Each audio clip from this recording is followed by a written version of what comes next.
Well, welcome to the show. It is the Grind Session Global Sports Report. And AJ Martin alongside me, Mikey, Big Dog, Davis. And we're going over the top 15 rankings. And so these are the rankings not only just on the Grind Session, but we're talking about across the country, prep schools and things of that nature. So we're going to go through the top 15 list. Mikey's going to give you the names. I'm going to give you my reaction to it, and we'll just kind of go back and forth. Who we got starting at number 15? Number 15? We're going to start at 1. Oh, we're going to start at 1? Okay, all right. Work our way down. That works for me. So at 1, we obviously got to put Montverde there. You know, being Grind Session, you want to put Prolific there, but when you've had 2 matchups in the year between the two, and Montverde's won both of them, you got to put them at number 1. Obviously, Prolific is number 2, but I think they'll see each other again at Geico. With no doubt about it. And then you got Cooper Flag leading the way for them, and then they McNeely as well. He's been the X factor for Montverde throughout this season, and he's an underrated guy coming in, but they combined for 57 the other night or something, and that's crazy numbers between the two of them. Yeah. All right, so we're moving on from Mount Vernon. I don't think there's any argument on number 1. Let's go to team number 2. Prolific Prep. Prolific Prep could possibly overtake that number 1 spot with Darian coming back in the next week or 2 weeks. We'll see how they play next weekend at Crushing the Valley 2. But yeah, Prolific Prep has solidified themselves as the number 2 team. Even though they lost to IMG in Puerto Rico, IMG played great basketball, and they have worked their way up the list. We'll talk a little bit about them here in a little bit, but yeah, Prolific Prep at number 2. And I think the X factor for Prolific Prep still, to me, is the guard play. I think it's gotten better. I think Zoom is taking more of a role, but these guys are asked to take a different type of role that they haven't had before in their careers. They've been scoring guards, and sometimes they're trying to facilitate and, you know, still be that scoring, that personality that they've been with Mikey Lewis coming off the bench, sometimes starting with Zoom, being a facilitator and the setup guy. But even though these guys by nature are scorers, they're starting to kind of figure that out. And the more they figure that out, I think the more dangerous Prolific will be. All right, let's go to team number 3. Team number 3, we got Link. Yep. All right, Link won Geico last year. Yep. Stellar team. Returned a lot, lost a lot though. Their guys are at the next level going off though. But Link is, I don't think there's an argument for number 3. If you got an argument, oh well. Let me know. Let me know. He said I'm Big Dog. We can move on to number 4. All right, what we got at number 4? Number 4, honestly, I'm thinking IMG. Ooh. You got an argument for me? That's just based off performance. But IMG's lost quite a few games. They've had a really tough on. schedule. Yeah. But they got like 7 or 8 losses on the year. They do. But they are getting better. I think just like with any school, you guys are starting to identify their roles. I think that's more it with IMG and while they're playing better. But they did have a good showing in Puerto Rico while we was there a couple weeks ago. So I can't really argue with that, but they are a dangerous team down the stretch for anybody that they get matched up with. Yeah, so like you said, they gave great performance over in Puerto Rico. They're giving great performances here lately. I don't know if it's enough to move them number 4, but for now, that's where we at. I think that's where we at. Okay. 5, I want to say Long Island Lutheran, even though they just took a 30 ball. Took a 30 ball from Montverde. Montverde is a tough basketball team, and it's not a good matchup for Long Island Lutheran. Long Island has ball players, and I think that they'll still make Geico just based off of who they are, what they have. VJ Edgecombe, Kai and Anthony. You can't leave them out. Yeah. You know what I'm saying? And they're young. Kayen's still, what, sophomore, junior, somewhere over there? Yeah. So, you know, moving on to, what, number 6? Yeah, Number 6, say you got Lalu. Earlier on, I think we would have put them higher. Yeah. But at this point, I think they're good right at that number 6 spot. If they continue to play well over the next couple of weeks, they can move up. Yeah, I agree. But as far as the global grind report goes, number 6 is Lalu. All right, let's go to number 7. Number 7, Dynamic Prep.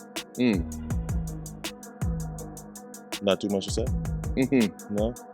Well, I mean, listen, Dynamic Prep, they are some dogs. They take on the personality of their coach, and O'Neal, Jermaine, his guys are playing well, and I mean, I can't argue with that, man. They really make us prolific. north. Yes, Dream City. Yes, and the same weekend, Chick-fil-A Classic, winning the Chick-fil-A Classic, right? Absolutely.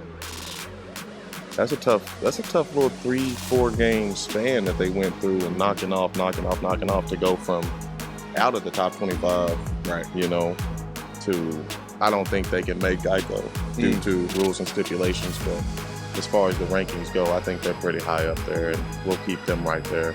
Okay. Next up, number 8, Dream City Christian. They're very dangerous. Very dangerous.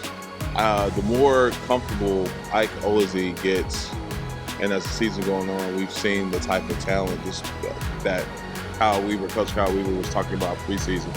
The kid is off the charts athletic. I think he still needs some more confidence in his shot. He has a good shot. I think he just needs to shoot it with more confidence, but that's coming. You can see that starting to come. He say he's 6'5". He's not quite there. I'm going to give him 6'4.5", and I'm being generous. But the dude that can play. I'm talking about the more he comes out of his shell. I think early he was still trying to figure some things out, but the more dangerous they become. He's an X factor for them down the stretch. And he makes them a very dangerous team for anybody. Not only was he trying to figure things out, but Dream City as a team, we're still trying to figure things out. They're starting to click, and it's the right time. You know, March is right around the corner. You got Alejandro Aviles, who puts on a performance night in, night out. Emmanuel Steffen is finally starting to come to play and act like he is a Arizona commit. E-Man's act like he's an Arizona commit now at this point. You got Jamari Phillips, who can add another X factor to the list. Gabe Pickens, one of the best on-ball defenders in the backcourt. Very solid point guard. Absolutely. Yeah. All right, so we're on to number 10. Who rounds out the 10 or 9? I think we're at 10. That was just number 9. DME. DME? All right. I got DME. We all know who we want to talk about. Sabo! All right, he is one of the best point guards in the country. I'm standing on that. Anybody who thinks otherwise, like we said, come see us. Yeah. You know, because if you watch that man play and see the composure that he plays with, the confidence that he plays with, he don't like to take a lot of shots. Right. But he is he controls the game. He controls the game with his eyes, with his dribble, with his pace. He's definitely a pro-style guard, and you can tell there's a lot of maturity to his game. I think for DME as a team, and I know that this is going to get underneath their skin, but I say it out of love.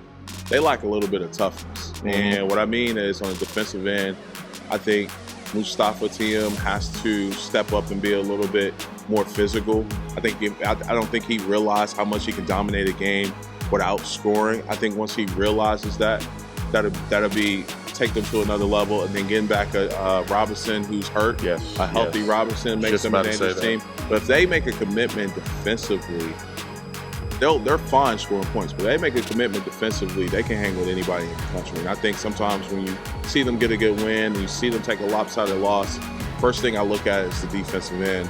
And I think that's where the commitment is going to have to be for DME to take the next step. Because they're right there teetering. You have your top teams, and they're right there with the talent to be one. But again, there has to be that commitment to doing the stuff that's not cool. Doing the stuff that don't go in the stat book. It's going to be the next step for DME. And they've played all year pretty much without someone on their roster that affects their game, whether it's Jalen, whether it was Saba, whether it was Mustafa or Babatunde. You know, coming into the tournament with a full squad, I think DME is one of the most dangerous teams in the country. I agree. With the full squad. If Mustafa propels himself to be the shot blocker and the defender that he should be at this point. Okay. All right, next one. Love it. AZ Compass. Very talented. They started off a little slow this year. I think they lack the identity. I didn't mean to cut you off, but I think they lack identity with the new coaching situation, even though it was an assistant coach. They got promoted to head coach.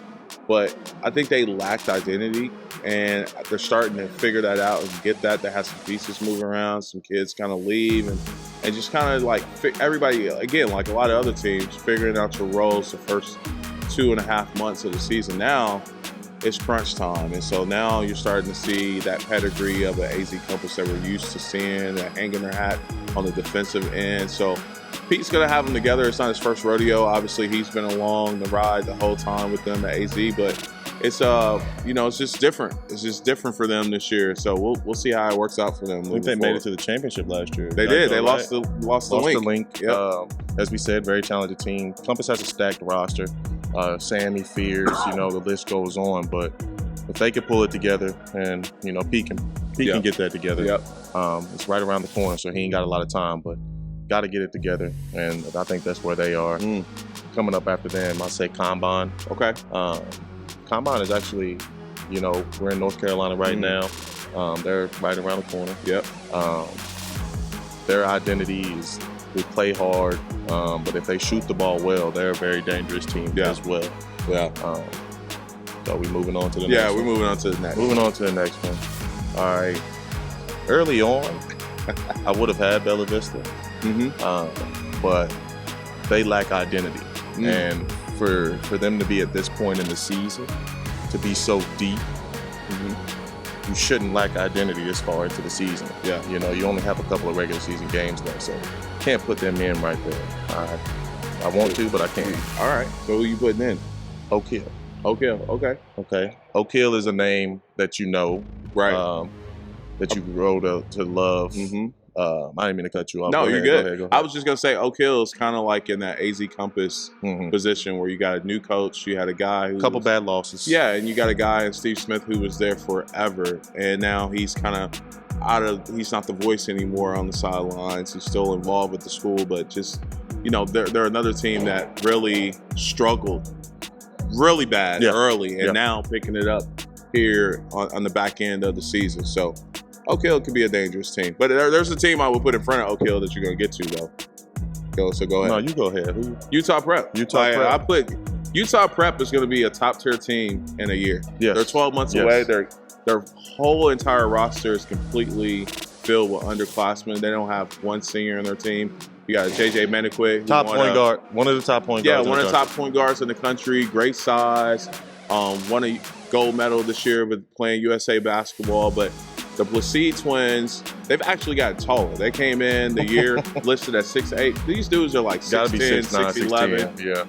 Easily. Yeah. And I think their development and how they spend their summer with the development of those two and everybody coming back. Junior County, Anthony Felici. Like they're going to be a top, like they're teetering on the edge of like becoming a top 5 team. And reason why is because they're playing on the grind session. There's no pun intended. But that first event we had them in Denver, you could tell like the bump and the physicality of the league really bothered them. Yeah. And now all of a sudden you got these kids that are sophomores and juniors playing all of a sudden playing like men. Yeah, they're playing like grown men. And now they've adjusted to that bump, which makes them very, very dangerous. So typically when you talk about prep basketball, you're going to get a top kid for maybe a year. If you're lucky, 2 years. So that for this group to be a group that's going to be together, a complete group without losing anyone for 2 years and some for 3, that makes them have a very rare situation than any other school in the country. And they're talented. They're major D1 talent. So let's bump them over Oak Hill. They're definitely over Oak Hill. So I apologize to my Utah Prep family, but we're bumping them over Oak Hill. Yes. I really want to bump them up a couple more spots, but being a first-year program, you still got it. You got to show it. Yeah. You got to continue to show it, and they've shown it. And they're going to be a dangerous team come World Championship time on the grind session. I wouldn't want to play it. No. That's dangerous. Yep. They got shooters. They got bigs. And they got an alpha in JJ. And you got to have an alpha in this league. And you got an alpha with Coach Yamzon as well. Absolutely. He's not loud. He don't scream and yell, but he got those guys playing harder than most teams in the country, really in the world. Right. And Utah Prep got it going. Like you said, 2 to 3 years together. Yeah. That's dangerous. And that's rare. That's dangerous. Rare to find. So we'll bump them over Oak Hill, put them right under. And I think rounding out, Moravian's tough. Yeah, you talk about a team with a swagger. shooting 52 threes a game. Eli Ellis got numerous games with 40 points, 50 points. Isaac got a couple of them. Their bigs play well. They play OTE and they also play as a regular team. YNG Dreamers, Moravian Prep, it's all the same. Just like Combine is blue checks. You know,